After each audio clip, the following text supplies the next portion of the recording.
Hi friends, welcome back to my channel. ఇవాళ మనం పనసకాయ బిర్యానీ ఎలా చేసుకోవాలో చూద్దాం. ఇవాళ అయితే నేను చేయడం లేదండి, మా తమ్ముడు అయితే చేస్తున్నాడు. చూడండి, పనసకాయ అయితే మధ్యలో మిడిల్లో ఉన్నదంతా తీసేయాలండి. పైదంతా కోసేసుకొని మిడిల్లో ఉన్న వైట్ ఉంటుంది కదా, అదంతా తీసేసుకోవాలి. ముదిరిన కాయ అయితే పనికిరాదండి, కొద్దిగా లేతకునే కాయ అయితే మంచి టేస్ట్ అయితే వస్తుంది. చూడండి, మా తమ్ముడు అయితే చేసేస్తున్నాడు. కట్ చేసేసుకుంటున్నాం చిన్న చిన్న పీసెస్ లాగా. అబ్బాయిలకి వంట వస్తే చాలా ప్రాబ్లం అండి. మనం చేసిన వంటలు అయితే నచ్చవు. మీ ఇంట్లో కూడా ఇలా వంటలు వచ్చిన అబ్బాయిలు కానీ ఉంటే కామెంట్ అయితే చేసేయండి. ఓకే అండి, ఇలా అయితే చిన్న చిన్నగా అయితే కట్ చేసేసుకున్నాడు. ఫస్ట్ అయితే కట్ చేసేసుకొని తర్వాత వాటిని మజ్జిగలో అయితే నానబెట్టాడండి. అది మాత్రం అదైతే అస్సలు మర్చిపోకండి. మనకు పనసకాయలు ఉన్న వగురు అట్లాంటివి, చేదు అట్లాంటివన్నీ మజ్జిగలో నానబెడితే అయితే మాత్రం పోతాయి. అది మాత్రం కన్ఫామ్. మీరు కట్ చేసుకుని వెంటనే మజ్జిగలో అయితే బాగా కడిగేసి వాటిని మజ్జిగలో అయితే నానబెట్టుకోండి. మజ్జిగలో అయితే నానబెట్టేసుకున్న తర్వాత మనం మసాలా దినుసులు అయితే వేయించుకోవాలండి. అందులోకి మసాలాని ప్రిపేర్ చేసుకోవాలి.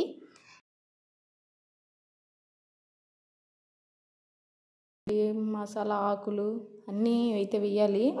జీలకర్ర, మిరియాలు, ధనియాలు, ఇంకా చెక్క, లవంగం, మిరియాలండి. తర్వాత కస్తూరి మేతి వేసుకునే కానీ మంచి స్మెల్ అయితే వచ్చేస్తుంది. ఇవన్నీ బాగా వేయించుకొని, అంటే ఎక్కువ అయితే వేగనివ్వకండి, బ్లాక్గా అయితే అయిపోతాయి. అందులోనే కాస్త అల్లం తెల్లగడ్డ అయితే వేసుకోండి. ఎక్కువ అయితే వేయద్దు. అల్లం తెల్లగడ్డ కొంచెం వేసేసుకుంటే చూడండి, మనకి మసాలా అయితే ప్రిపేర్ అయిపోయింది. మిక్సీ అయితే బాగా వేసేసాను కదా, చూడండి. ఇప్పుడు తర్వాత అయితే ఏం చేస్తున్నాడో చూసేద్దాం. ప్యాన్ పెట్టి ఆయిల్ అయితే పెట్టేశాడండి. ఆయిల్ అయితే వేసేసుకుంటున్నాడు. కొద్దిగా కొంచెం ఎక్కువ పడుతుంది.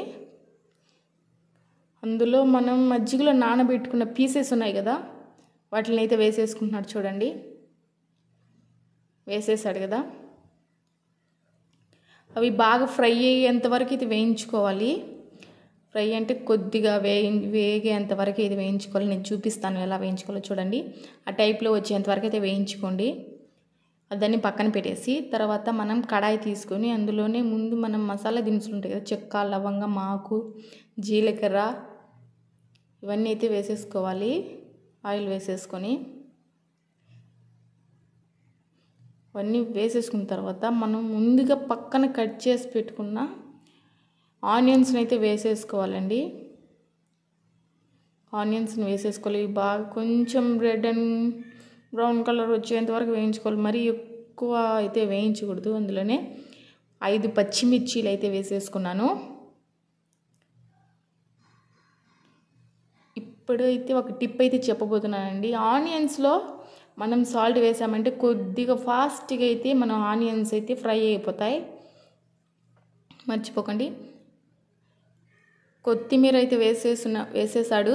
కొత్తిమీర అందులోనే కాస్త పసుపు అయితే వేసుకున్నాడు. మసాలాని అయితే వేసేస్తున్నాడు. మసాలా అయితే వేసిన తర్వాత అయితే అందులో కొద్దిగా వాటర్ వేసేసి అంతా క్లీన్ చేసేసి దాంట్లో వేసేస్తాం కదండి. ఆ వాటరు వేసేసిన తర్వాత మనకి ఆయిల్ అనేది మసాలాలోంచి వచ్చేంత వరకు అయితే ఉంచాలి. మసాలా అయితే బాగా కుక్ అవ్వాలన్నమాట. మసాలా అంతా బాగా కుక్ అయిన తర్వాత చూడండి, మనం ముందుగా వేయించి పెట్టుకున్న పీసెస్ని అయితే వేసేసాడు. పీసెస్ వేసుకున్న తర్వాత అందులోనే పెరుగు 1 ప్యాకెట్, చిన్న ప్యాకెట్ అయితే తీసుకున్నాడు పెరుగు. అందులోనే పాలండి, అవి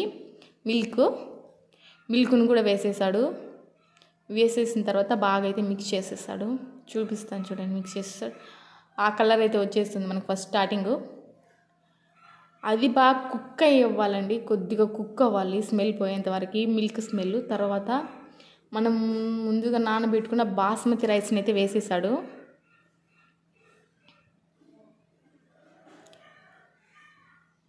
చూడండి, వేసేసిన తర్వాత మనం రైస్ తీసుకున్న దానికి సరిపోయేంతగా వాటర్ అయితే తీసుకోవాలండి. వాటర్ అయితే క్వాంటిటీలో తీసేసుకొని పెట్టేసుకుంటే కుక్ అయిన తర్వాత మనకి టేస్టీ బిర్యానీ, పనసకాయ బిర్యానీ అయితే రెడీ అయిపోతుంది. చాలా అంటే చాలా టేస్టీగా ఉంది. మీరు కూడా ఇంటి దగ్గర ట్రై చేస్తే కామెంట్ అయితే చేయండి ఎలా వచ్చిందో. Thank you for watching. Like, share and subscribe.